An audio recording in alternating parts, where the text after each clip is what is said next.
Hello and welcome to India Reads. My name is Pradeep and we are reading The Story of My Experiments with Truth by Mohandas Karamchand Gandhi. Now we are in the very last video of my reading of this book, and it has been an interesting journey. It's been a journey of exploration of some of the experiments that Gandhi has done with ahimsa, with truth, with his diet, with his moments in India, then in England, and then in South Africa, and back in India. We've come to uh, the stage in his life where some of his moments have caught the imagination of all the major cities of India, and people have started to take him seriously to the extent that when he gets arrested or there is news of his arrest, people are seething with anger. Um, so let's start at from where we left, which was last time when Gandhi was in Bombay and there was news of his arrest, and then he had to placate the people. 33. A Himalayan miscalculation. Almost immediately after the Ahmedabad meeting, I went to Nadiad. It was here that I first used the expression Himalayan miscalculation, which obtained such a wide currency afterwards. Even at Ahmedabad, I had begun to have a dim perception of my mistake. But when I reached Nadiad and saw the actual state of things here and there and heard reports about a large number of people from the Kheda district having been arrested, it suddenly dawned upon me that I had committed a grave error in calling upon the people in Kheda district and elsewhere to launch upon civil disobedience prematurely. As it now seemed to me, I was addressing a public meeting. My confession brought down upon me no small amount of ridicule. But I have never regretted having made the confession, for I have always held that it is only when one sees one's own mistakes with a convex lens and does just the reverse in the case of others that one is able to arrive at a just relative estimate of the two. I further believe that a scrupulous and conscientious observance of this rule is necessary for one who wants to be a satyagrahi. Let us now see what the Himalayan miscalculation was. Before one can be fit for the practice of civil disobedience, one must have rendered a willing and respectful obedience of the state laws. For most part, we obey such laws out of fear of penalty of their breach, and this holds good particularly in respect of such laws as do not involve a moral principle. For instance, an honest, respectable man will not suddenly take to stealing, whether there is a law against stealing or not, but this man will not feel any remorse for the failure to observe the rule about carrying headlights on bicycle after dark. Indeed, it is doubtful whether he would even accept advice kindly about being more careful in this respect, but he would observe any obligatory rule of this kind if only to escape the inconvenience of facing a prosecution for breach of this rule. Such compliance is not, however, the willing and spontaneous obedience that is required of a satyagrahi.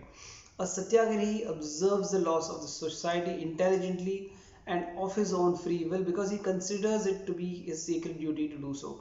It is only when a person has thus obeyed the laws of the society scrupulously that he is in a position to judge as to which particular rules are good and just and which are unjust and iniquitous. Only then does the right accrue to him of civil disobedience of certain laws in a well-defined circumstances. My error lay in my failure to observe this necessary limitation. I had called on the people to launch upon civil disobedience before they had thus qualified themselves for it, and this mistake seemed to me of Himalayan magnitude. As soon as I entered Kheda district, all the old recollections of the Kheda Satyagraha struggle came back to me, and I wondered how I could have failed to perceive what was so obvious. I realized that before a people could be fit for offering civil disobedience, I guess that's a mistake, they should thoroughly understand its deeper implication. That being so, before starting civil disobedience on a mass scale, it would be necessary to create a band of well-tried, pure-hearted volunteers who thoroughly understood the strict conditions of satyagraha. They could explain these to the people and by sleepless vigilance keep them on the right path. With these thoughts and filling in my mind, I reached Bombay, raised a corps of Satyagrahi volunteers through the Satyagraha Sabha there, and with their help commenced the work of educating people with regard to the meaning and the inner significance of Satyagraha. This was principally done by issuing leaflets of an educative character bearing on the subject. But whilst this work was going on, I could see that it was a difficult task to interest the people in the peaceful side of Satyagraha. The volunteers too failed to enlist themselves in large numbers, nor did all those who actually enlisted take like a regular systematic training. And as the days passed by, the number of fresh recruits began to gradually dwindle instead of to grow. I realized that the progress of the training in civil disobedience was not going to be as rapid as I had first expected. Navjivan and Young India. Thus, whilst this movement for the preservation of non-violence was making steady, though slow progress on one hand, government policy of lawless repression was in full career on the other, and was manifesting itself in Punjab in all its nakedness. The leaders were put under arrest, martial law, which in other words meant no law, was proclaimed. Special tribunals were set up. These tribunals were not courts of justice but instruments for carrying out the arbitrary will of an autocrat. Sentences were passed unwarranted by evidence and in flagrant violation of justice. In Amritsar, innocent men and women were made to crawl like worms on their bellies. Before this outrage, the Jallianwala Bagh tragedy paled into insignificance in my eyes. Though it was this massacre principally that attracted the attention of the people of India and the world. I was pressed to proceed to the Punjab immediately in disregard of the consequences. I wrote and also telegraphed to the Viceroy asking for permission to go there, but in vain. If I proceeded without the necessary permission, I should not be allowed to cross the boundary of Punjab, but left to find what satisfaction I could from civil disobedience. I was thus confronted by a serious dilemma. As things stood, to break the order against my entry into the Punjab could, it seemed to me, hardly be classified as civil disobedience, for I did not see around me the kind of peaceful atmosphere that I wanted, and the unbridled repression in the Punjab had further served to aggravate and deepen the feelings of resentment. For me, therefore, to offer civil disobedience at such a time, even if it were possible, would have been like fanning the flame. I therefore decided not to proceed to the Punjab in spite of the suggestion of friends. It was a bitter pill for me to swallow. Tales of rank injustice and oppression came pouring in daily from the Punjab, but all I could do was sit helplessly and gnash my teeth. Just then, Mr. Horniman, in whose hands the Bombay Chronicle had become a formidable force, was suddenly spirited away by the authorities. This act of the government seemed to me to be surrounded by a foulness which still stinks in my nostrils. I know that Mr. Horniman never desired lawlessness. He had not liked my breaking the prohibitory order of the Punjab government without the permission of the Satyagraha committee, and had fully endorsed the decision to suspend civil disobedience. I had even received from him a letter advising suspension before I had announced my decision to that effect. Only owing to the distance between Bombay and Ahmedabad, I got the letter after the announcement. The sudden deportation therefore caused me as much pain as surprise.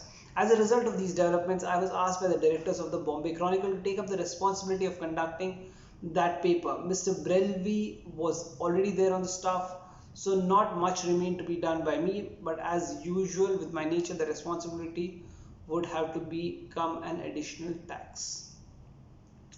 But the government came as if it were to my rescue, for by its order the publication of the Chronicle had to be suspended. The friends who were directing the management of the Chronicle, which is Messrs. Umar Sobani and Shankar Lal Banker, were at this also controlling Young India. They suggested that in view of the repression of the Chronicle, I should now take up the editorship of Young India, and that in order to fill the gap left by the former, Young India should be converted from weekly to a bi-weekly organ. That was what I felt also. I was anxious to expound the inner meaning of Satyagraha to the public, and also hope that through this effort I should be at least be able to do justice to the Punjab situation. For behind all I wrote, there was potential Satyagraha, and the government knew as much. I therefore readily accepted the suggestion made by these friends. But how could the general public be trained in Satyagraha through the medium of English? My principal field of work lay in Gujarat. Indulal Yagnik was at that time associated with a group of Messrs. Sobani and Banker. He was conducting the Gujarati monthly Navjivan, which had the financial backing of these friends. They placed the monthly at my disposal, and further Indulal offered to work on it. The monthly was converted into a weekly. In the meantime, the chronicle was resuscitated. Young India was therefore restored to its original weekly form. To have published two weeklies from two different places would have been very inconvenient for me and involved more expenditure, as Navjivan was already being published from Ahmedabad. Young India was also removed there at my suggestion. There were other reasons besides for this change. I had already learned from my experience of Indian opinion that such journals needed a press of their own. Moreover, the press laws in force in India at that time were such that if I wanted to express my views untrammeled, the existing printing presses, which were naturally run for business, would have hesitated to publish them. The need for setting up a press of our own therefore became all the more imperative, and this could only be conveniently done only at Ahmedabad.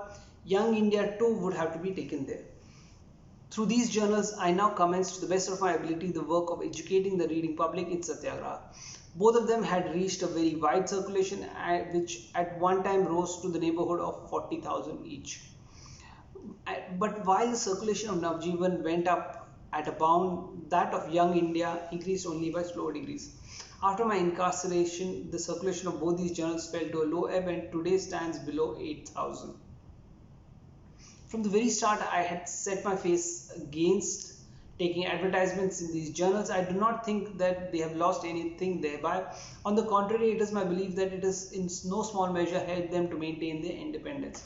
Incidentally, these journals helped me also to some extent to remain at peace with myself, for whilst immediate resort to civil disobedience was out of the question, they enabled me to freely ventilate my views and put heart into the people. Thus, I felt that both journals rendered good service to the people in this hour of trial and did their humble bit towards lightening the tyranny of martial law. In the Punjab, Sir Michael O'Dwyer held me responsible for all that had happened in Punjab, and some irate young Punjabis held me responsible for the martial law. They asserted that if I had not suspended civil disobedience, there would have been no Jallianwala Bagh massacre. Some of them even went to the length of threatening me with assassination if I went to Punjab. But I felt that my position was so correct and above question that no intelligent person could misunderstand it. I was impatient to go to the Punjab. I have never been there before, and that made me all the more anxious to see things for myself. Dr. Satyapal, Dr. Kichu, and Pandit Rambhaj Dutt Chaudhary, who had invited me to the Punjab, were at this time in jail. But I felt sure that the government could not dare to keep them and the other prisoners in prison for long. A large number of Punjabis used to come and see me whenever I was in Bombay. I ministered to them a word of cheer on these occasions, and that would confront them. My self-confidence at that time was infectious. But my going to Punjab would had to be postponed again and again. The Viceroy would say not yet every time. I'd ask for permission to go there, and so the thing dragged on. In the meantime, the Hunter Committee was announced to hold an inquiry in connection with the Punjab government's doing things under the martial law. Mr. C. F. Andrews had now reached the Punjab. His letters gave a heart-rending description of the state of things there, and I formed the impression that the martial law atrocities were in fact even worse than the press reports had shown. He pressed me urgently to come and join him. At the same time, Malviyaji sent telegrams asking me to proceed to the Punjab at once. I once more telegraphed to the Viceroy asking him whether I could go to the Punjab. He wired back and replied that I could go there after a certain date. I cannot recall now, but I think it was the 17th of October. The scene I had witnessed on my arrival at Lahore can never be effaced from my memory. The railway station was from end to end one seething mass of humanity. The entire populace had turned out of their doors in eager expectation as if to meet a dear relation after a long separation, and was delirious with joy. I was put up at the late Pandit Rambhaj Dutt's bungalow, and the burden of entertaining me fell on the shoulders of Srimati Sarla Devi. A burden it truly was, for even now the place where I was accommodated became a veritable caravanserai. Owing to the principal Punjab leaders being in jail, their place I found had been taken up by Pandit Malviyaji, Pandit Motilalji, and the late Swami Shraddhanandji. Malviyaji and Shraddhanandji I had known intimately before, but it was the first occasion on which I came in close contact with Motilalji. All these leaders also the local leaders as had escaped from the privilege of going to jail, at once made me feel perfectly at home amongst them. so I never felt like a stranger in their midst. How we unanimously decided not to lead evidence before the Hunter Committee is now a matter of history. The reasons for that decision were published at that time and need not be recapitulated here. Suffice it to say that looking back upon these events from the distance of time, I still feel that our decision to boycott the committee was absolutely correct and proper. As a logical consequence of the boycott of the Hunter Committee, it was decided to appoint a non-official inquiry committee to hold almost a parallel inquiry on behalf of the Congress. Pandit Motilal Nehru, the late Deshbandhu C.R. Das, Sergeant Abbas Tayyib ji, M.R. Jaikar and myself were appointed to this committee virtually by Pandit Malviya ji. We distributed ourselves over various places for the purposes of inquiry. The responsibility of organizing the work of the committee devolved on me, and as the privilege of conducting the inquiry in the largest number of places fell to my lot, I got the rare opportunity of observing at close quarters the people of Punjab and the Punjab villages. In course of my inquiry, I made acquaintance with the women of Punjab. Also, it was as if we had known one another for ages. Wherever I went, they came flocking and laid before me heaps of yarn.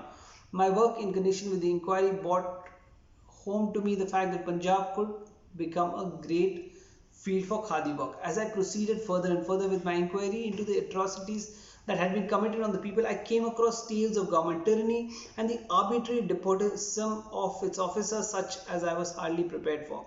And they filled me with deep pain. What surprised me then and what still continues to fill me with surprise was the fact that a province that had furnished the largest number of soldiers to the British government during the war should have taken all these brutal excesses lying down. The task of drafting the report of this committee was also entrusted to me. I would recommend a perusal of this report to anyone who wants to have an idea of the kind of atrocities that were perpetuated on the Punjab people.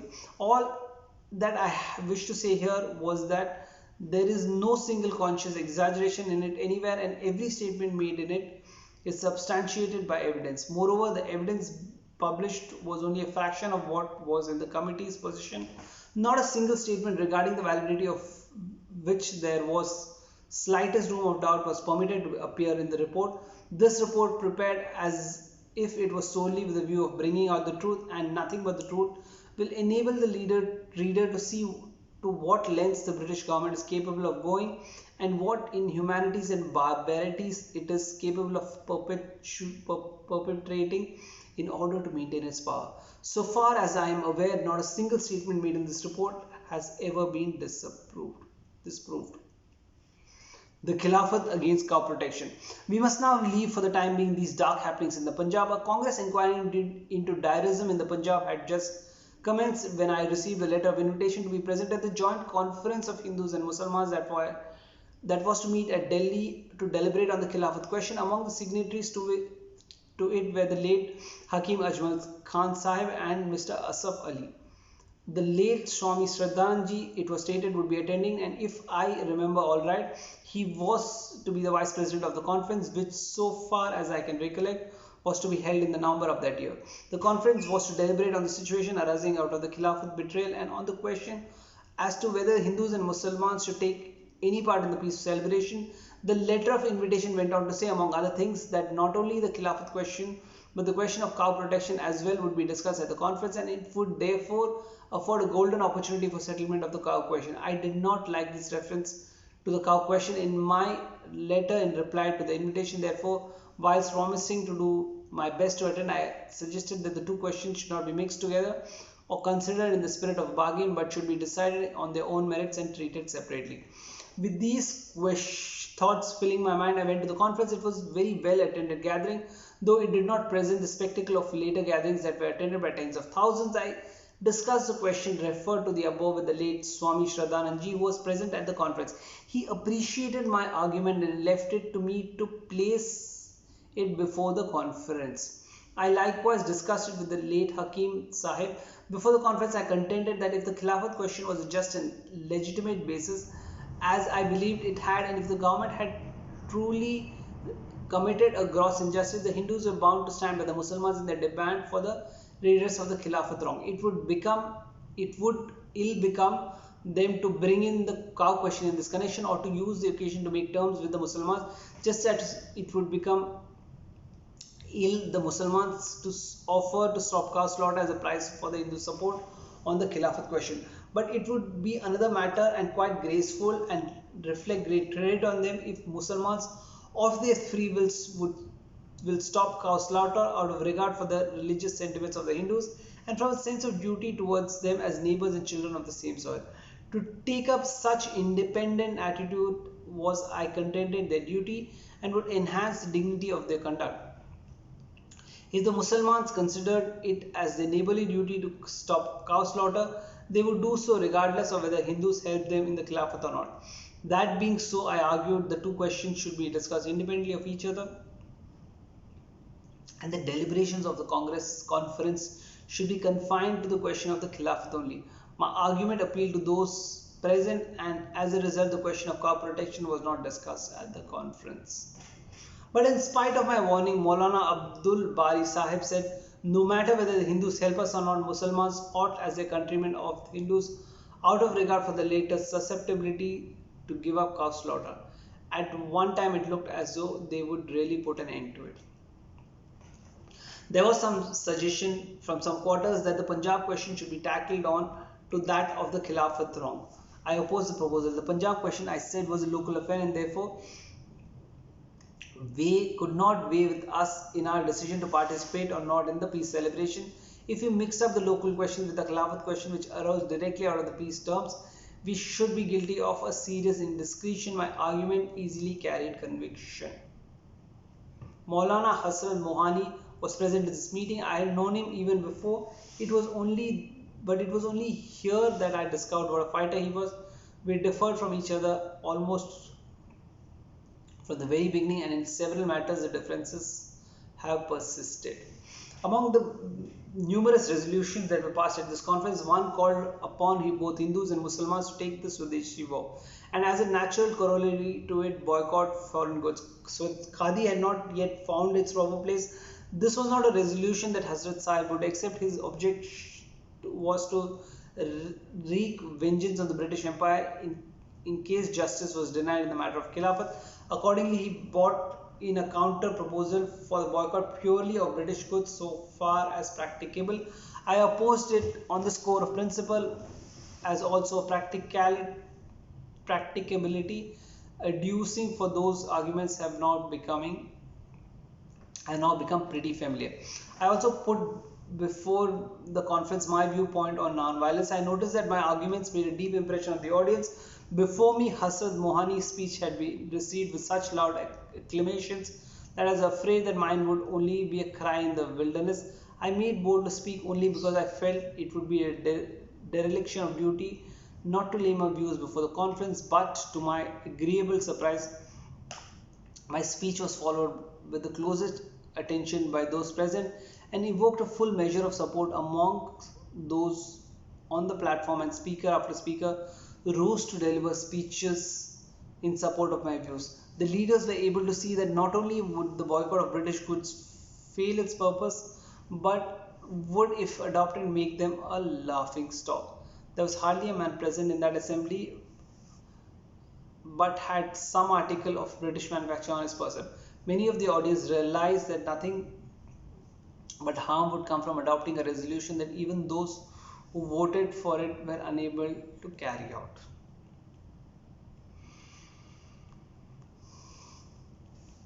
Mere boycott of foreign cloth cannot satisfy us, for who knows how long it would be before we shall be able to manufacture Swadeshi cloth in sufficient quantity for our needs, and before we can bring about effective boycott of foreign cloth.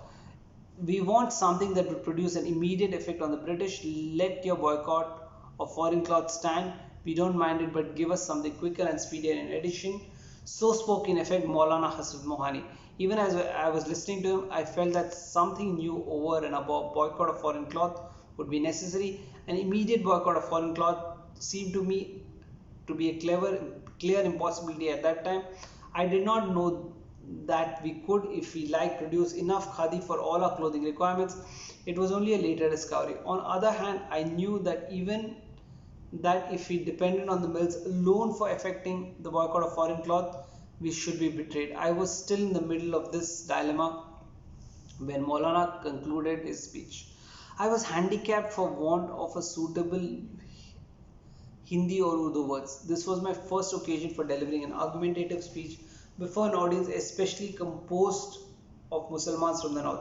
I had spoken Urdu at the Muslim League in Calcutta, but it was only for a few minutes and the speech was intended to be a feeling appeal to the audience. Here, on the contrary, I was faced with a critical, if not hostile, audience to whom I had to explain and bring home my viewpoint.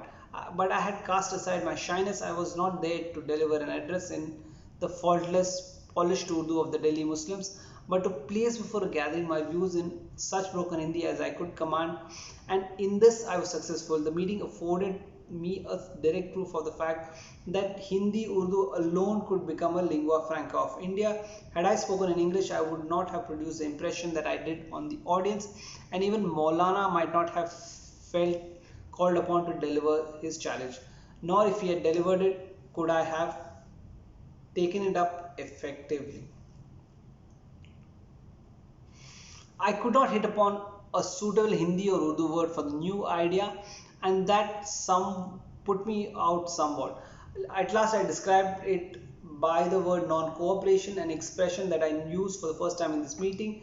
As the Maulana was delivering his speech, it seemed to me that it was vain for him to talk about effective resistance to a government with which he was cooperating in more than one thing.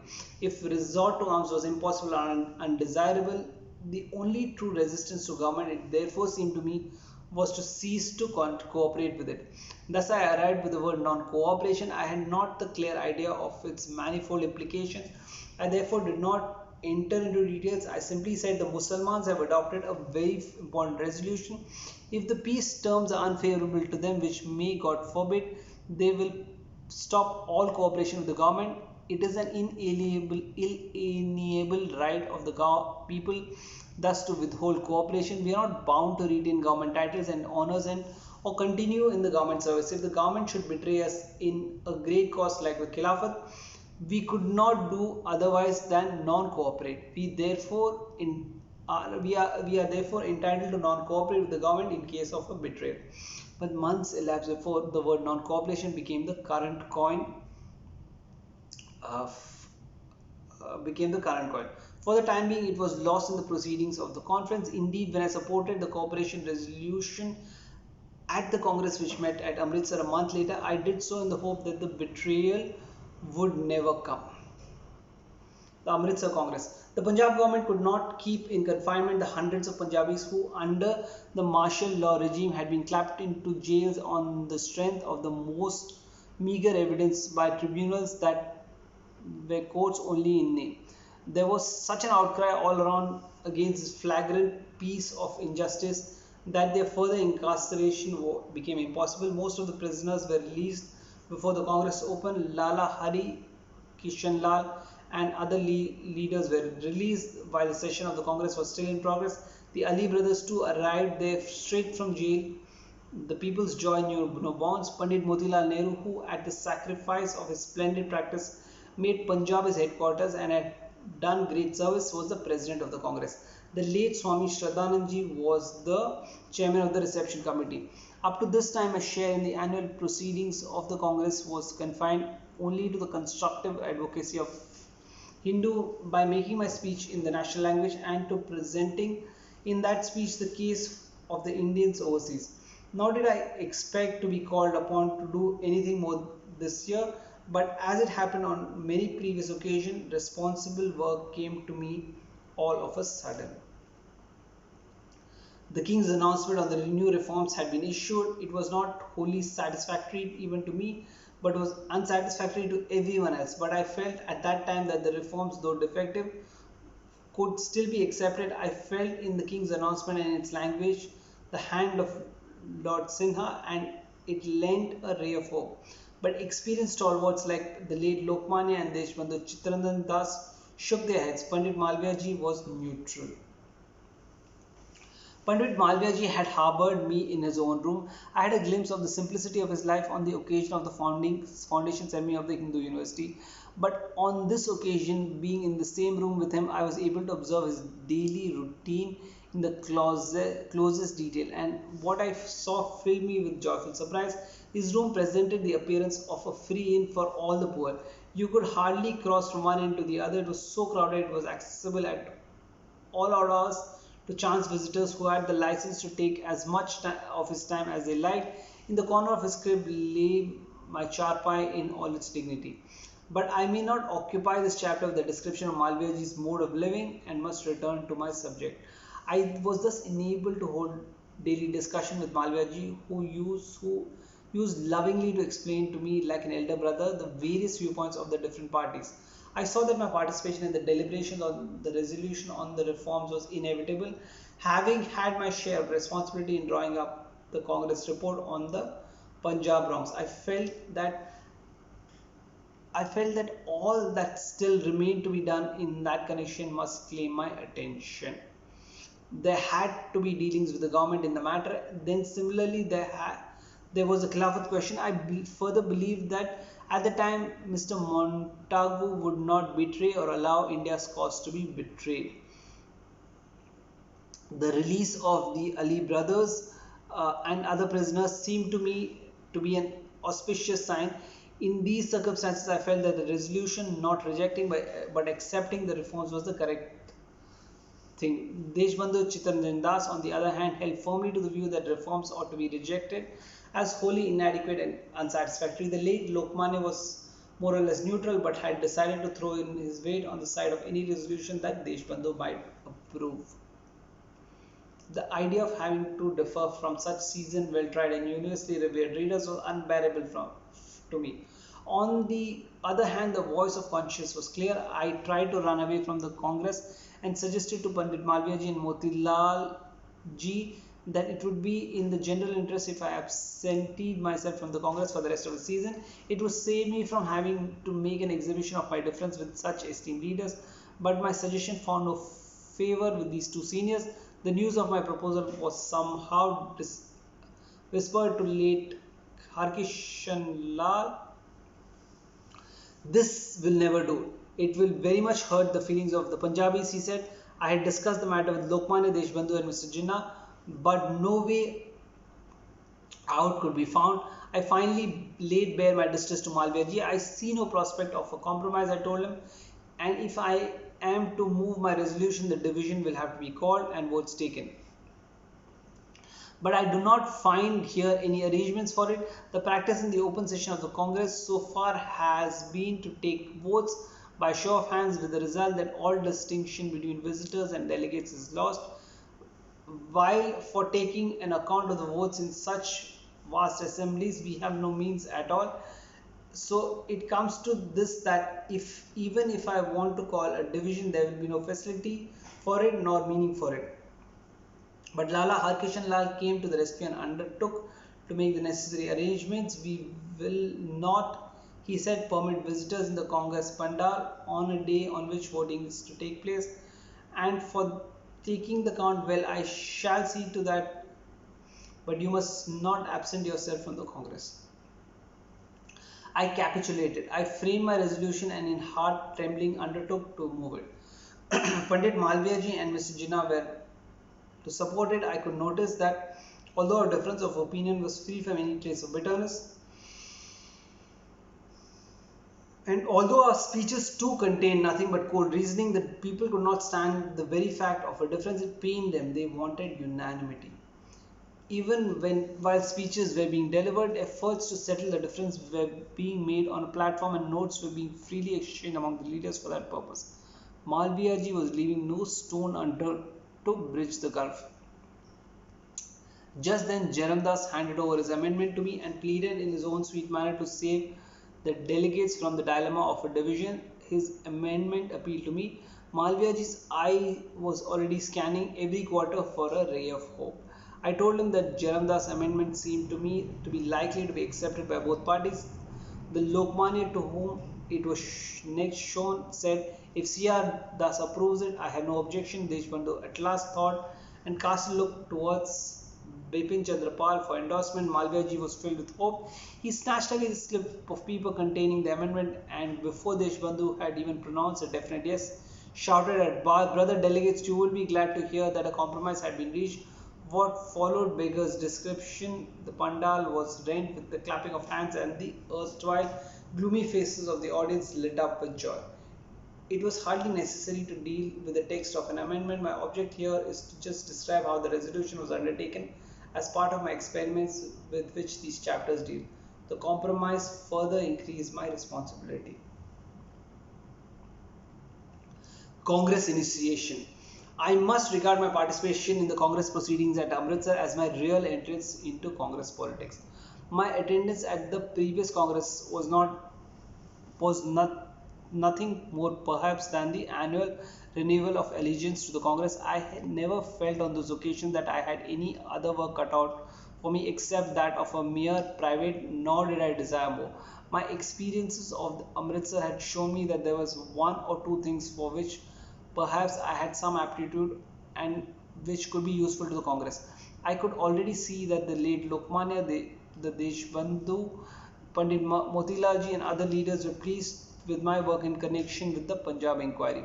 They used to invite me to their informal gatherings where, as I found, resolutions for the subjects committee were conceived. At these gatherings, only the persons were invited who enjoyed the special confidence of the leaders and whose services were needed by them. Interlopers also sometimes found their way to these meetings.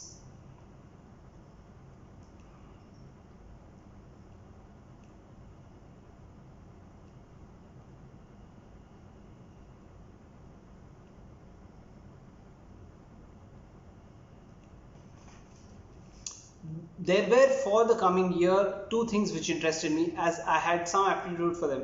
One of these was the memorial of the Jallianwala Bagh massacre. The Congress had passed a resolution for it, and amidst great enthusiasm, a fund of about 5 lakhs had to be collected for it. I was appointed one of the trustees. Pandit Malviyaji enjoyed the reputation of being the prince among beggars for the public cause, but I knew that I was not far behind him in that respect. It was whilst I was in South Africa that I discovered my capacity in this direction. I had not the unrivaled magic of Malviyaji for commanding princely donations from the potentates of India, but I knew that there was no question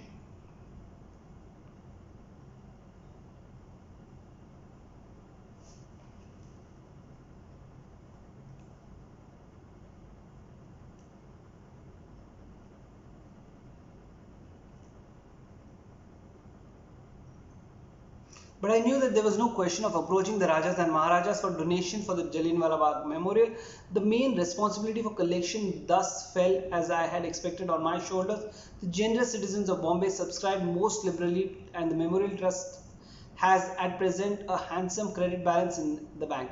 But the problem that faces the country today is what kind of memorial to erect on the ground to sanctify which Hindus, Muslims and Sikhs mingle their blood. Three communities, instead of being bound in a bond of amity and love, are to all appearance at war with one another, and the nation is at loss as to how to utilize the memorial fund. My other aptitude which the Congress could utilize was as a draftsman.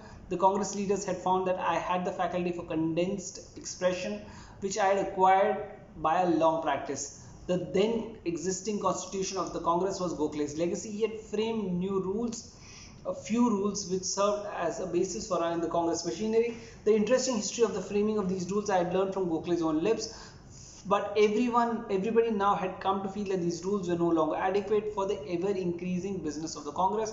The question had been coming up year after year. The Congress at that time had practically no machinery functioning during the interval between session and session, or for dealing with fresh contingencies that might arise in the course of the year. The existing rules provided for 3 secretaries, but as a matter of fact, only one of them was a functioning secretary, and even he was not a whole-timer. How was he single-handed to run the Congress office, to think of the future, or to discharge during the current year the obligations conducted by the Congress in the past? During that year, therefore, everyone felt that the question would assume all the more importance. The Congress too was unwieldy a body for discussion of public affairs. There was no limit set to the number of delegates in the Congress or to the number of delegates that each province could return. Some improvement upon the existing chaotic condition was thus felt by everyone to be an imperative necessity. I undertook the responsibility of framing a constitution on one condition. I saw that there were two leaders, the Lokmanya and the Deshbandhu, who had the greatest hold of the public. I requested that they, as representatives of the people, should be associated with me on the committee for framing the constitution.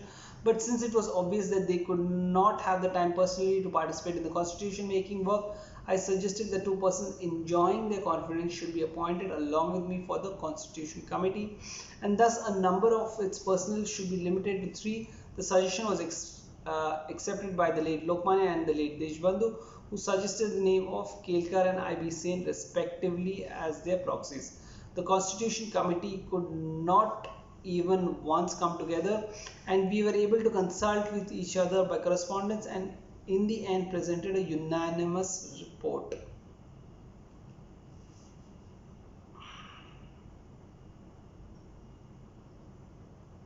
I regard this constitution with a certain measure of pride. I hold that if we could work out this constitution, the mere fact of working it out would bring us Swaraj. With the assumption of this responsibility, it may be said that to have made my real I may be said to have made my real entrance into Congress politics. The birth of the khadi. I do not remember to have seen a handloom or a spinning wheel when in 1908 I described it in the Hind Swaraj as a panacea for the growing pauperism of India. In that book, I took it as understood that anything that helped India to get rid of the grinding poverty of her masses would be in the same process also establish Swaraj. Even in 1915, when I returned to India from South Africa, I had not actually seen a spinning wheel. When the Satyagraha Ashram was founded in Sabarmati, we introduced a few handlooms there, but no sooner had we done this, we found ourselves up against a difficulty. All of us belonged to the liberal professions or to the business. Not one of us was an artisan. We needed a weaving expert to teach us how to weave before we could work the looms.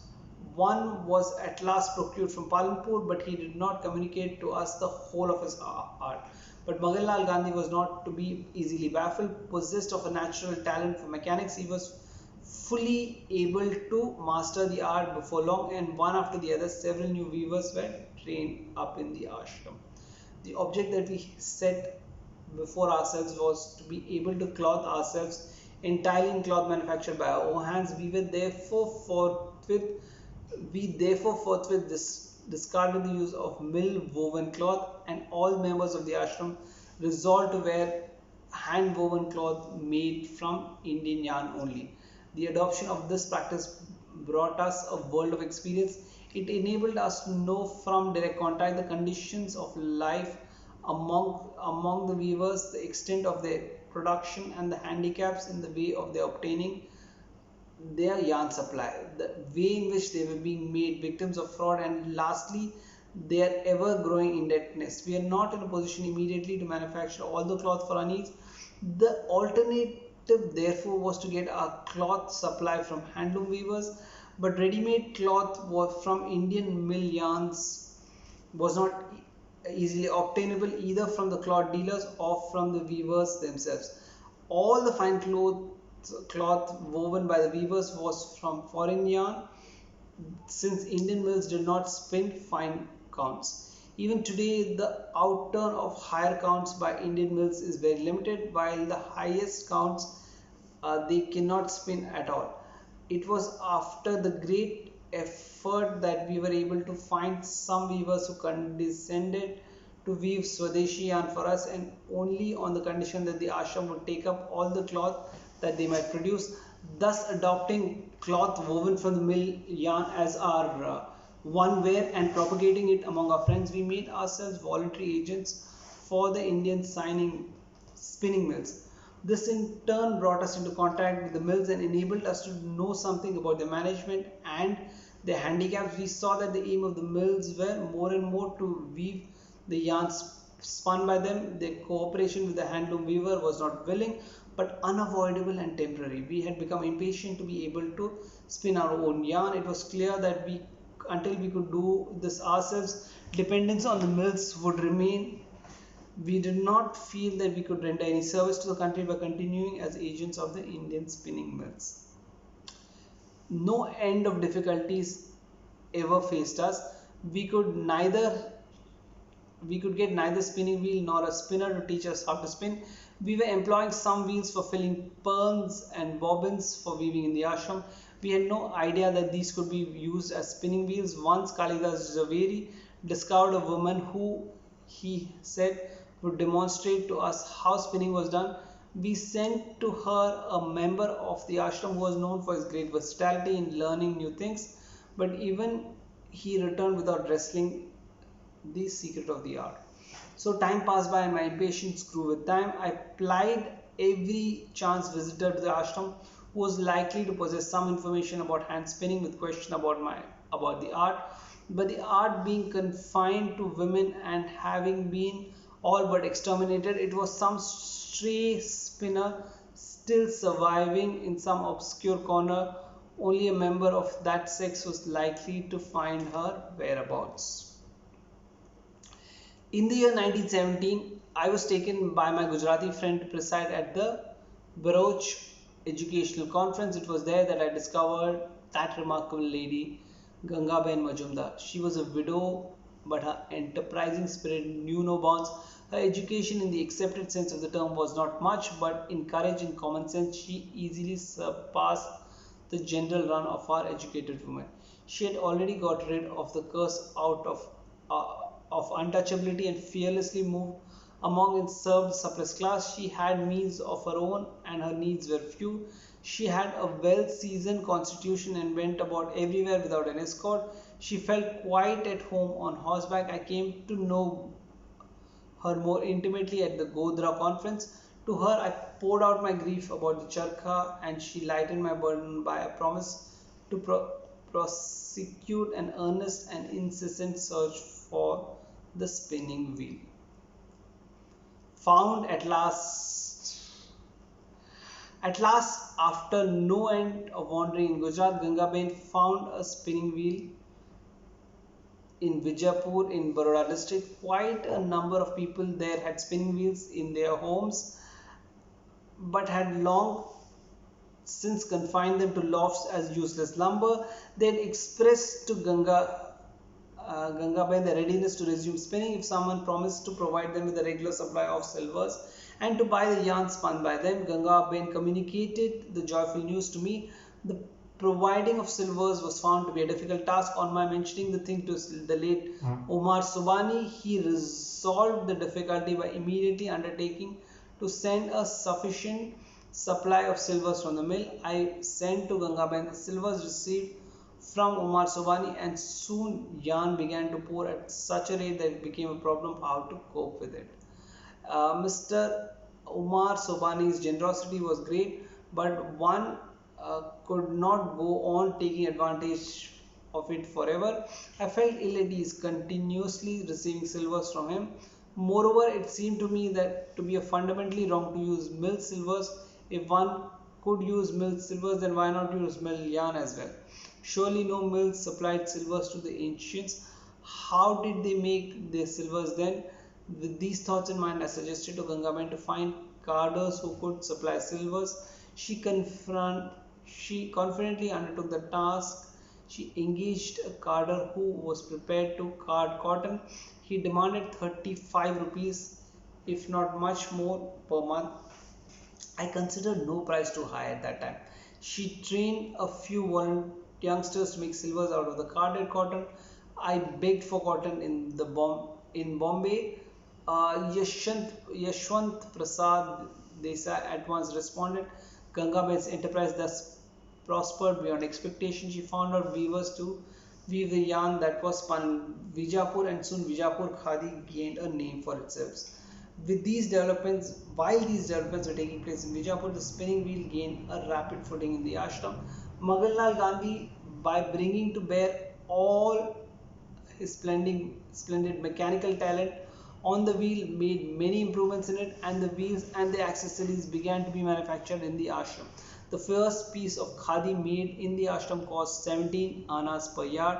I did not hesitate to commend this very course of khadi at that rate to friends who willingly paid the price.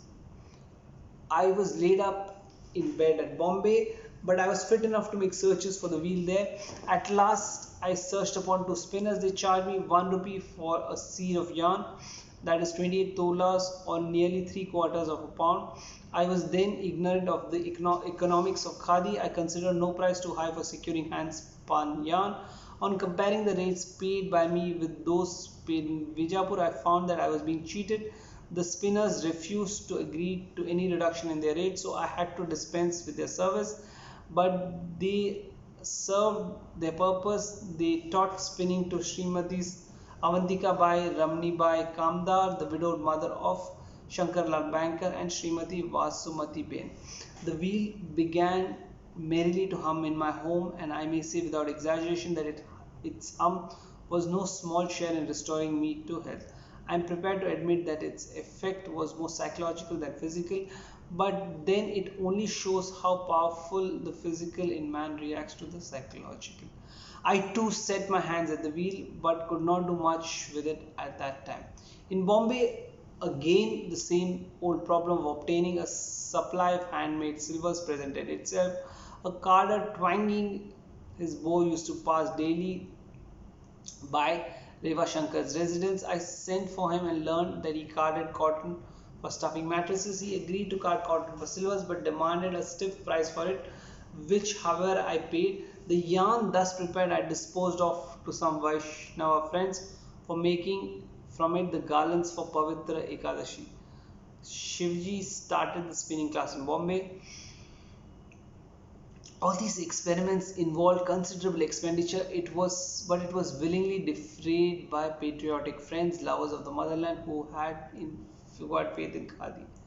The money thus spent, in my humble opinion, was not wasted. It bought us a rich store of experience and revealed to us the possibilities of the spinning wheel. I now grew impatient.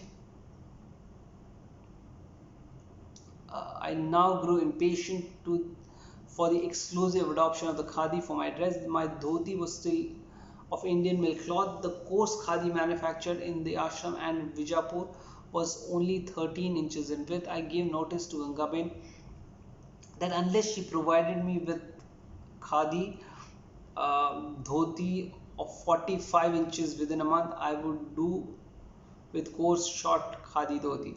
The ultimatum came upon her as a shock. She proved equal to the demand made upon her. Well within a month, she sent me a pair of khadi dhotis for 45 inches width and thus relieved me for what would have been a difficult situation for me. At about the same time, Lakshmidas brought in Ramji the weaver with his wife Gangaben from Lathi to the ashram and got khadi dhotis woven at the ashram. The part played by this couple in the spread of the khadi was in no means insignificant. They initiated a host of persons in Gujarat and also outside into the art of weaving hand spun yarn. To see Gangaben at her loom is a stirring sight. When this unlettered but self-possessed sister plies at her loom, she becomes so lost in it that it is difficult to distract her attention and much more to draw eyes from her beloved loom. An instructive dialogue. From its very inception, the khadi movement, the swadeshi movement as it was then called, evoked much criticism from the mill owners. The late Omar Sobhani, a capable mill owner, not only gave me the benefit of his own knowledge and experience but kept me in touch with the opinion of other mill owners as well. The argument advanced by one of these deeply impressed him. He pressed me to meet him. I agreed. Mr. Sobhani arranged the interview. The mill owner opened the discussion. You know that there has been swadeshi agitation before now. Yes, I do, I replied. You're also aware that in the days of partition, we, the mill owners, fully exploited the Swadeshi movement. When it was at its height, we raised the prices of cloth and we did even worse things. Yes, I've heard something about it and it has grieved me. I can understand your grief, but I can see no ground for it. We are not conducting our business out of philanthropy. We do it for profit and we've got to satisfy the stakeholder. The price of an article is governed by the demand for it. Who can check the law of supply and demand? The Bengalis should have known that their agitation was bound to set up the price of swadeshi cloth by stimulating the demand for it. I interrupted. The Bengalis, like me, were trustful in their nature. They believed in the fullness of their faith, and the mill owners would not be so utterly selfish and unpatriotic to betray their country in the hour of its need, and even go to the length, as they did, of fraudulently passing off foreign cloth as Swadeshi. I knew of your believing nature, he rejoined, and that is why I put you to the trouble of coming to me, so that I might warn you against falling into the same error as these simple-hearted Bengalis. With these words, the mill owner beckoned to his clerk who was standing by to produce samples of the stuff that was being manufactured in the mill. Pointing to it, he said, "Look at this stuff. This is the latest variety turned out by our mill. It is meeting with widespread demand. We manufacture it from the waste, therefore naturally it is cheap. We send it as far north as the valleys of the Himalayas. We have agencies all across the country, even in places where your voice or your agents can never reach.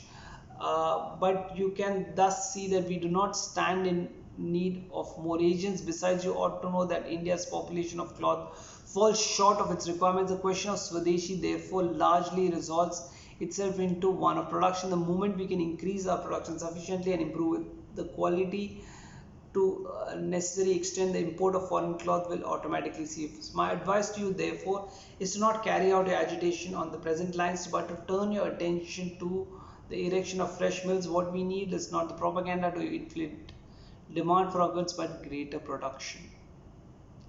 Then surely you will bless my effort, as if I am already engaged in that very thing," I asked.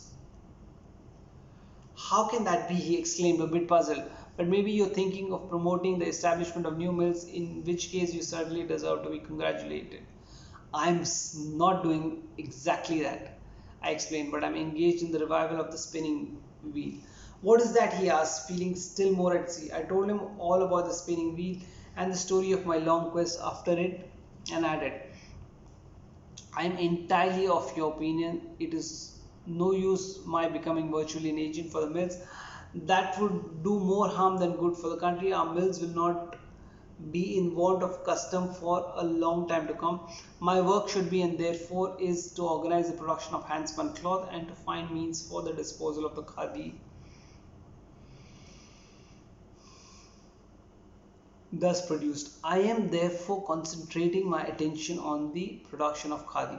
I swear by this form of swadeshi, because though I can provide work to the semi-starved, semi-employed women of India, my idea is to get these women to spin yarn and to clothe the people of India with khadi woven out of it. I do not know how far this movement is going to succeed. At present it is only in the incipient stage, but I have full faith in it. At any rate, it cannot do harm. On the contrary, to the extent it can add to the cloth production of the country, be it ever so small, it will represent so much solid gain. You will thus perceive that my movement is free from the evils mentioned by you." He replied, "If you have additional production in view of organizing your movement, I have nothing to say against it. Whether the spinning yarn can make headway in this age of power machinery is another question, but I for one wish you every success. It's rising tide. I must not devote any more chapters here to the description of further progress of khadi. It would be outside the scope of these chapters to give a history of my various activities came after they came before the public eye, and I must not attempt it, if only because to do so would require a treatise on the subject. My object in writing these chapters is simply to describe how certain things, as it was spontaneously presented themselves to me in the course of my experiments with truth. To resume then the story of the non-cooperation movement, whilst the powerful Khilafat agitation set up by the Ali brothers was in full progress, I had long discussions on the subject with the late Maulana Abdul Bari and the other ulema, especially with regard to the extent to which a Mussulman could observe the rule of non-violence. In the end, they all agreed that Islam did not forbid its followers from following non-violence as a policy, and further that while they were pledged to that policy, they were bound faithfully to carry it out. At last, the non-cooperation resolution was moved in the Khilafat conference and carried after prolonged deliberations. I have valid recollections how once at Allahabad a committee sat all night deliberating on the subject. In the Beginning, the late Hakim Saab was skeptical as to the practicability of the non-violent non-cooperation, but after his skepticism was overcome, he threw himself into it heart and soul, and his help proved invaluable to the moment. Next, a non-cooperation resolution was moved by me at the Gujarat political conference that was held shortly afterwards. The preliminary contention raised by the opposition was that it was not competent to a provincial conference to adopt a resolution in advance of the Congress. As against this, I suggested that the restriction could apply only to a backward movement, but as for going forward, the subordinate organizations were not only fully competent, but they were in duty bound to do so. If they had in them the necessary grit and confidence, no permission, I argued, was needed to try to enhance the prestige of the parent institution, provided one did at one's own risk. The proposition was then discussed on its merit, the debate being marked by its keenness no less than the atmosphere of sweet reasonableness in which it was conducted. On the ballot being taken, the resolution was declared carried by overwhelming majority. The successful passage of the resolution was due not a little to the personality of Vallabhbhai and Abbas Tyabji. The latter was the president, and his leanings were all in favor of the non-cooperation resolution. The All India Congress Committee resolved to hold a special session of the Congress in September 1920 at Calcutta to deliberate on this question. All preparations were made for it in large scale. Lala Lajpat Rai was elected president. Congress and Khilafat specialists were run to Calcutta from Bombay. At Calcutta, there was a mammoth gallery of delegates and visitors. At the request of Maulana Shaukat Ali, I prepared a draft of the non-cooperation resolution in the train. Up to this time, I had more or less avoided the use of the word non-violence in my draft. I invariably made use of this word in my speeches. My vocabulary on the subject was still in the process of formation. I found that I could not bring home my meaning to a purely Muslim audience with the help of Sanskrit equivalent for non-violent. I therefore asked Maulana Abdul Kalam Azad to give me some other equivalent. He suggested the word Ba-Aman. Similarly, for non-cooperation, I suggested the phrase Tark-e-Mawalat. Thus, while I was still busy devising suitable Hindi, Gujarati and Urdu phraseology for non-cooperation, I was called upon to frame the non-cooperation resolution for that eventful Congress. In the original draft, the word non-violent had been left out by me. I handed out the draft to Maulana Shaukat Ali, who was travelling in the same compartment, without noticing the omission. During the night, I discovered the error. In the morning, I sent Mahadev with the message that the omission should be made good before the draft was sent to the press. But I have the impression that the draft was printed before the insertion could be made. The subjects committee was to have met the same evening. I had therefore to make the necessary correction in the printed copies of the draft. I afterwards saw that there would have been great difficulty had I not been ready with my draft. Nonetheless, my plight was pitiable indeed. I was absolutely at sea as to who would support the resolution and who would oppose it, nor had I any idea as to the attitude that Lalaji would adopt. I only saw the imposing phalanx of veteran warriors assembled for the fray at Calcutta: Dr. Besant, Pandit Malviyaji, Sergeant Vijay Raghvachari, Pandit Motilalji, and Deshbandhu being some of them. In my resolution, non-cooperation was postulated only with the view of obtaining redress of Punjab and the Khilafat wrongs. That, however, did not appeal to Vijay Raghvachari. If non-cooperation was to be declared, why should it be with reference to a particular wrongs? The absence of Swaraj was the biggest wrong that the country was labouring under. It should be against that the non-cooperation should be directed, he argued. Pandit Motilalji also wanted the demand for Swaraj to be included in the resolution. I readily accepted the suggestion and incorporated the demand for Swaraj in my resolution, which was passed after an exhaustive, serious and somewhat stormy discussion. Motilalji was the first to join the movement. I still remember the sweet discussion that I had with him on the resolution. He suggested some changes in the phraseology which I adopted. He undertook to win the Deshbandhu for the moment. Deshbandhu's heart was inclined towards it, but he felt skeptical to the capacity of the people to carry out the program. It was only at the Nagpur Congress that he and Lalaji accepted it wholeheartedly. I felt the loss of the late Lokmanya very deeply at the special session. It has been my firm faith to this day that had Lokmanya been alive, he would have given his benedictions to me on that occasion. But even if it had been otherwise and he had opposed the movement, I would still have esteemed his opposition as a privilege and an education for myself. We had our differences of opinion always, but they never led to bitterness. He always allowed me to believe that the ties between us were the closest. Even as I write these lines, the circumstances of his death stand forth vividly before my mind's eye. It was about the hour of midnight when Patwardhan, who was then working with me, conveyed over telephone the news of his death. I was at that time surrounded by my companions. Spontaneously, the exclamation escaped my lips. My strongest bulwark is gone. The non-cooperation movement was then in full swing, and I was eagerly looking forward to the encouragement and inspiration from him. What his attitude would have been with regard to the final phase of non-cooperation will always be a matter of speculation, and an idle one at that. But this much is certain, that a deep void left by his death weighed heavily upon everyone present at Calcutta. Everyone felt the absence of his counsels in that hour of crisis in the nation's history. At Nagpur, the resolutions adopted at the Calcutta special session of the Congress were to be confirmed at its annual session in Nagpur. Here again, as at Calcutta, there was a great rush of visitors and delegates. The number of delegates in the Congress had not been limited yet. As a result, so far as I can remember, the figure on this occasion had reached about 14,000. Lalaji pressed for a slight amendment to this clause about the boycott of schools, which I accepted. Similarly, some amendments were made at the instance of Deshbandhu, after which the non-cooperation resolution was passed unanimously. The resolution regarding the revision of the Congress Constitution too was to be taken up at this session of the Congress. The subcommittee's draft was presented at the Calcutta special session. The matter therefore had been thoroughly ventilated and thrashed out at the Nagpur session when it came up for its final disposition. C. Vijayaraghavacharya was the president. The subjects committee passed a draft with only one important change. In my draft, the number of delegates had been fixed, I think, at 1,500. The subjects committee substituted in its place the figure 6,000. In my opinion, this increase was a result of hasty judgment, and experience of all these years has confirmed me in my view.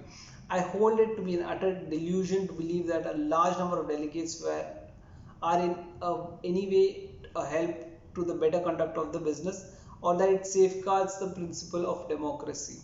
1,500 delegates, jealous of the interests of the people, broad-minded and truthful, would any day be a better safeguard for democracy than 6,000 irresponsible people chosen anyhow. To safeguard democracy, the people must have a keen sense of independence, self-respect and their oneness, and should insist upon choosing as their representatives only such persons as are good and true.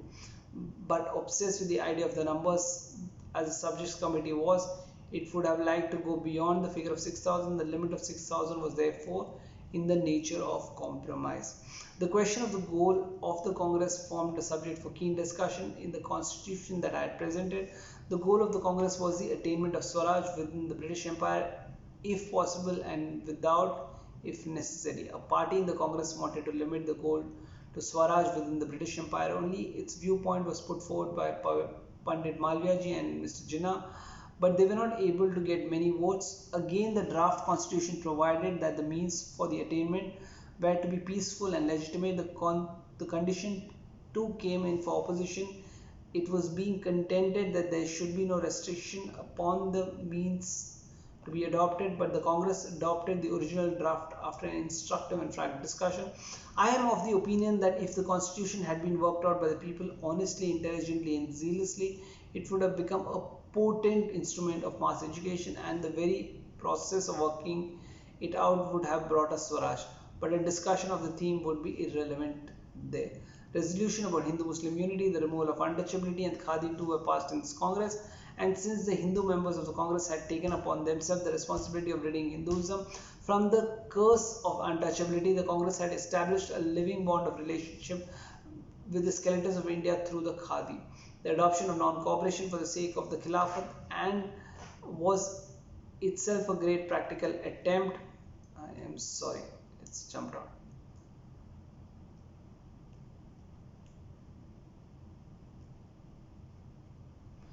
Made by the Congress to bring about Hindu-Muslim unity. Farewell.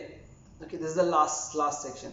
The time has come to bring these chapters to a close. My life from this point onwards has been so public that is hardly anything about it that the people do not know. Moreover, since 1921, I have worked in such close association with the Congress leaders that I can hardly describe any episode in my life since then without referring to my relations with them.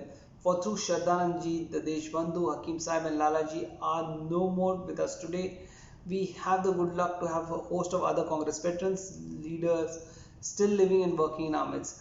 The history of the Congress since the great changes in it that I have described above are still in the making, and my principal experiments during the past 7 years have all been made through the Congress. A reference to my relations with the leaders would therefore be unavoidable if I set about describing my experiments further, and this I may not do at any rate for the present, if only from the sense of propriety. Lastly, my conclusions from my current experiments can hardly be regarded as decisive. It therefore seems to me to be my plain duty to close this narrative here. In fact, my pen instinctively refuses to proceed further. It is not without a wrench that I have to take leave of the reader. I set a high value on my experiments. I do not know whether I have been able to do full justice to them. I can only say that I have spared no pains to give a faithful narrative, to describe truth as it appeared to me and in the exact manner in which I have arrived at it, has been my ceaseless effort. The exercise has given me ineffable mental peace, because it has been my fond hope that it might bring faith in truth and ahimsa to waverers. My uniform experience has convinced me that there is no other God than truth, and if every page of these chapters do not proclaim to the reader that the only means for realization of truth is ahimsa, I shall deem all my labor in writing these chapters to have been in vain. And even though my efforts in this regard may prove fruitless, let the readers know that my vehicle was not the great principle, that the vehicle, not the great principle, is at fault. After all, however sincere my strivings after ahimsa might have been, they still have been imperfect and inadequate. The little fleeting glimpses, therefore, that I have been able to have of truth can hardly convey an idea of indescribable luster of truth, a million times more intense than that of the sun that we daily see with our eyes. In fact, what I have caught is only the faintest glimmer of what might, of that mighty effulgence. But with but this much I can say with assurance, as a result of all my experiments, that a perfect vision of truth can only follow a complete realization of ahimsa. To see the universal and all pervading spirit of truth face to face, one must be able to love the meanest of creation as oneself. And a man who aspires after that cannot afford to keep out of any field of life. That is why my devotion to truth has drawn me into the field of politics, and I can say without the slightest hesitation and yet in all humility that those who say that religion has nothing to do with politics do not know what religion means.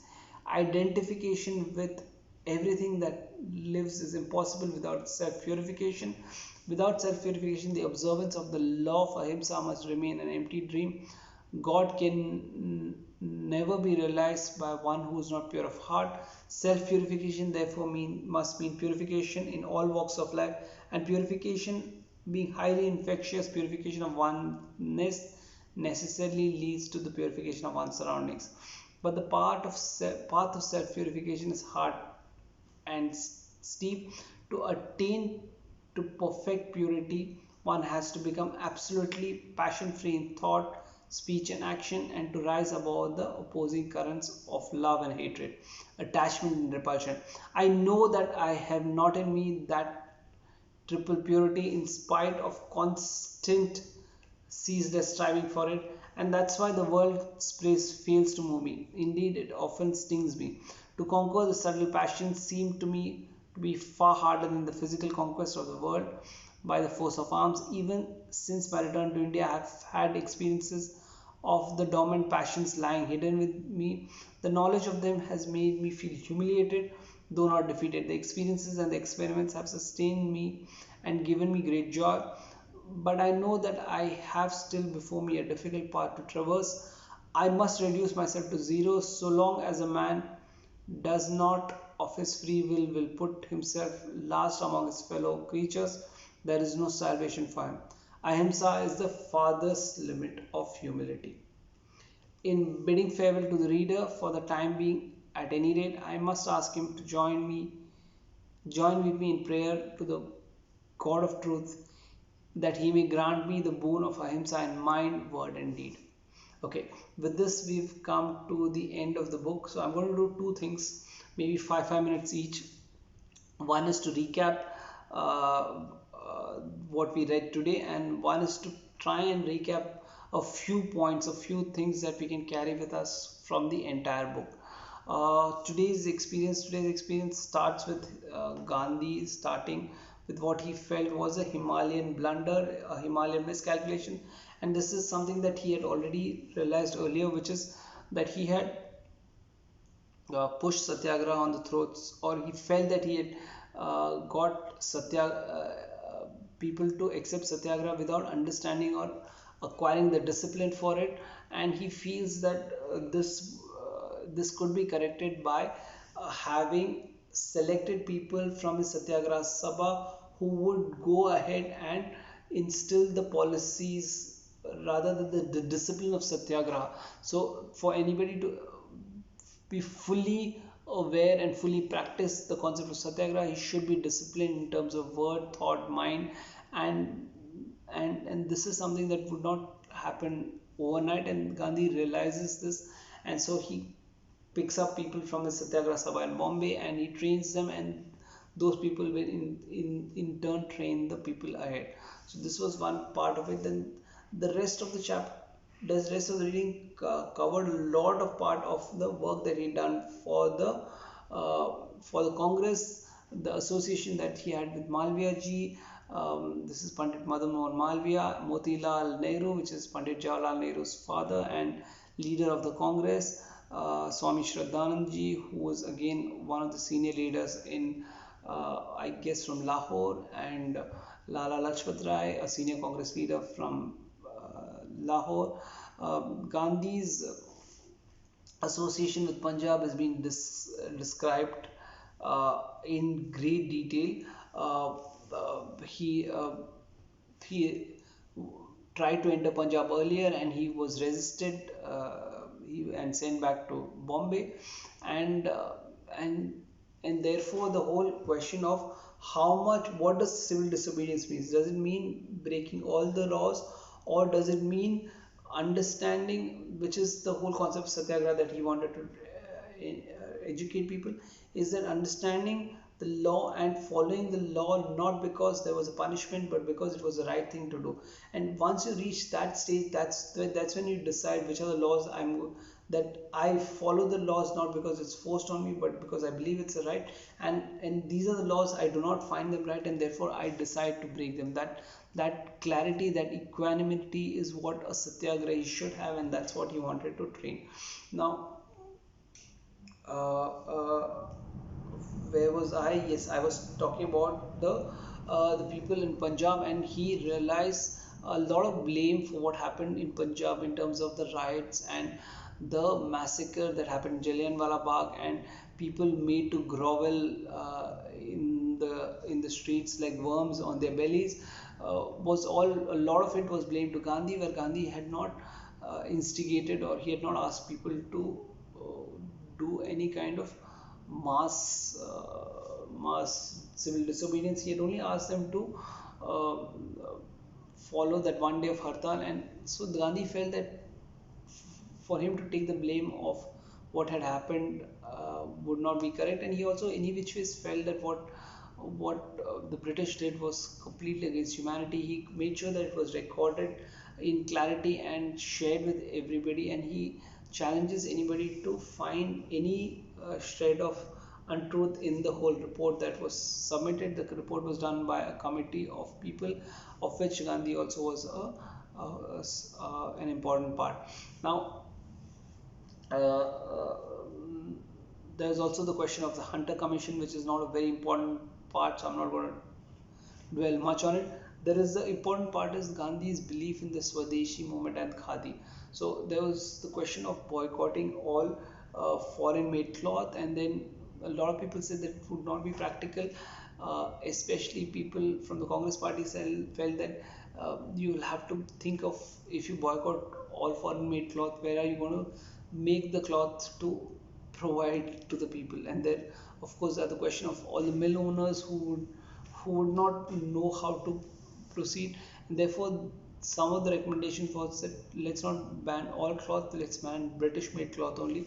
And so these were the discussions that were happening. Gandhi realized that what he was thinking and what he was what his vision was beyond this. He wanted the cloth to be developed here, and khadi was the way that he wanted to do that. He instead then realized that he didn't want to go against the mill workers, but he wanted to develop or stitch yarn or spun the cloth that all the satyagrahis were wearing. He wanted them to spin their own cloth and wear their own clothes. That gives them the confidence of being completely independent. That gives them an activity. And Gandhi was, this was a huge process for Gandhi, because there was nobody who was qualified to teach them how to spin a yarn. He did not want to go to the mill. He finally found a lady who had the wherewithal. She was a widower, so he got her back into the ashram. She trained people, and they started manufacturing the parts to spin a yarn, which was basically the charka, which became a symbol of Gandhi's movement. And this is something that he describes in great detail of the thought process behind it and why he did so. He also had long conversations and discussions with the mill workers, and said that possibly this would be more over and above what you guys develop in your mills, but try and pick up khadi, try and pick up cloth which is spun in India, rather than cloth which has come from abroad. There's a whole discussion and debate. These are early days in the independence movement. All these discussions are in the period or before 1920. So you need to realize that this was not the stage where India boycotted completely Western made cloth, and or India burnt all the cloth and everything was made in khadi. These are early movements, so there was not there was not enough supply to fill in the demand that would be required from the entire country of India. People were wearing Western clothes. They were wearing clothes. Their cotton used to go from India to Manchester and come back into a form of clothes. So there was all that which was happening at that point of time. So this is another section which he covers in great depth. And then of course the workings of the Congress, which he covers a lot of depth, which I'm not interested in capturing here. Um, the last part of it, of course, is about the, winding up the book, where he talks about satyagraha and the fact. And one thing that he clarified earlier also is that this book is not an autobiography, but it's possibly a diary of his experiments with truth, and therefore the experiments are not done. The the the fact that he is able to uh, capture what he calls a Himalayan miscalculation is an example of how throughout the book he has shown that he is human and he is bound to make mistakes. And the idea, this is also one part which he's captured while he said his Himalayan miscalculation, is that he is able to put his hands up and say that I made this mistake and therefore let's move on from there. This while puts him in a spot of ridicule because he's a public personality. He has spent a lot of time, even in today's reading, talking about how the publications that he was the editor for, like in Young India or Navjeevan, where there were a lot of combinations. One was a weekly which which which was made 2 times a week because the Bombay Chronicle was going down. And so he was constantly in the public eye. He was writing constantly, and therefore he was subject to a lot of ridicule. Now, between all these appearances and all this writing, he had to put his hand up and say that yes, I made this mistake, but let's move on from here, and this is what I've learned. And that is one of the most important aspects of the book. This book has been an exposition of Gandhi's candor, right? And so that with that I slowly move on to what we could learn from the entire book. So I've come to the end of what we read today and would like to summarize what we can pick up from the entire book. I don't want to pick up four or five or three, but I want to pick up broadly the learnings that we could have. One is, the most important thing is understanding where you come from and understanding what motivates you. Gandhi was clearly aware of his background, and he was not ashamed of it. And wherever he went with his background. While he assimilated himself quite well in London, in South Africa, back in India, he would travel across different parts of India. He still retained his principles, he still retained his originality. He did not lose the person that he was. He kept his vows, he kept his approach. He in fact sharpened them as he went on. He constantly learned and evolved and gained a lot of experiences, and he used the experiences well. Second important learning is following, taking pledges or vows which you can follow. Gandhi has had a lot of experience where for example, he took a vow before he left uh, for England with his mother that he would not eat meat, and there were a lot of temptations that he had later, which were not just not just temptations for the palate, but for practical requirements. He needed to eat meat to survive. He needed to have a broth of beef to survive. For example, he needed to have egg to get protein. Gandhi refused to fall into those traps, and that stubbornness, Gandhi is seen many times as somebody who's weak, but actually he's the truest rebel. He's an extremely stubborn guy, and possibly many times impractically stubborn, but he stuck to his ground and remained there. Uh, However, if he made a mistake or if he compromised on, like he saw, drinking goat's milk was a compromise to him, where he kind of took the vow in the letter and not in the spirit. He admits, he puts it out in the open and says that yes, I have broken my vow, or I have kept the vow only in letter but not in spirit, and this is something that I wish to change. This book was obviously written as a treatise of whatever has happened till now, and he obviously had the intent to continue. Of course, history was a lot of history was made after this period of 22 to 48, when Gandhi passed away and became the world figure that he is today and the father of our nation.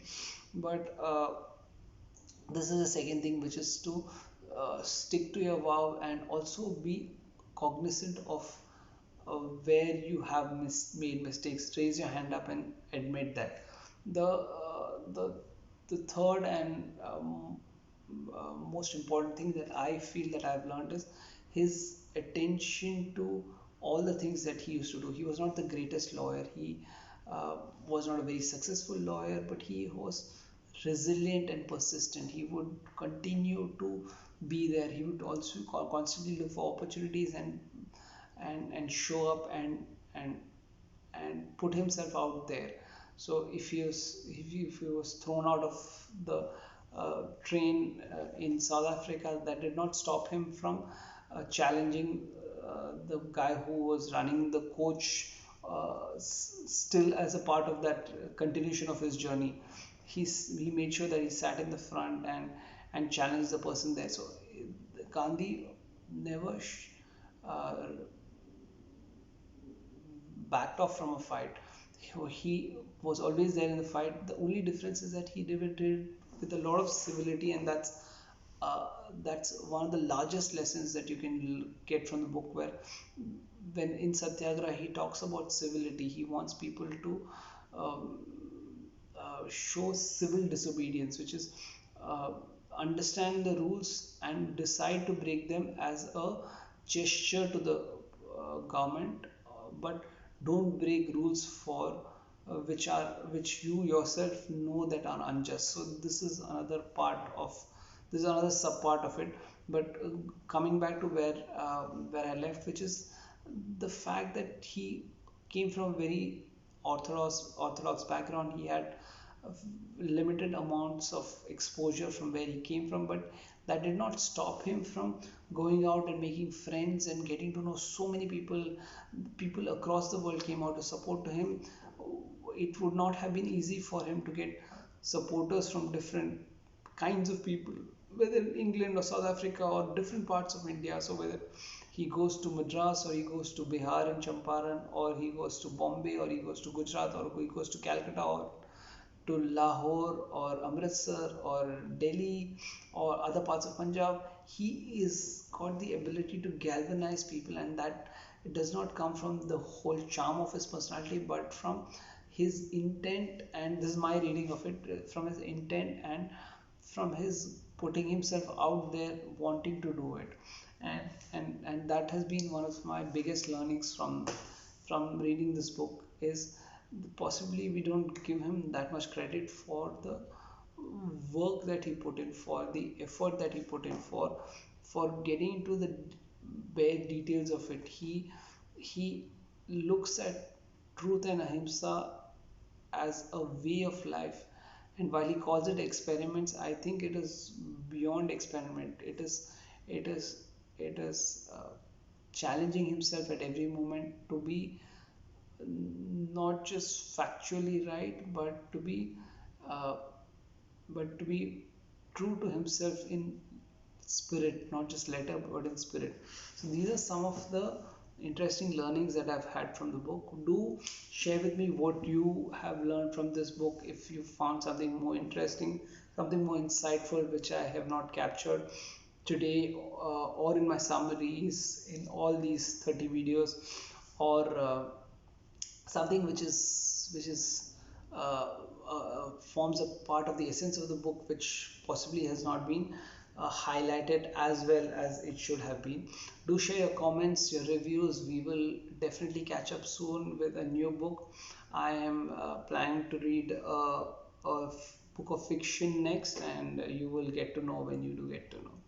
Right, so till I see you in the next reading, take care and goodbye.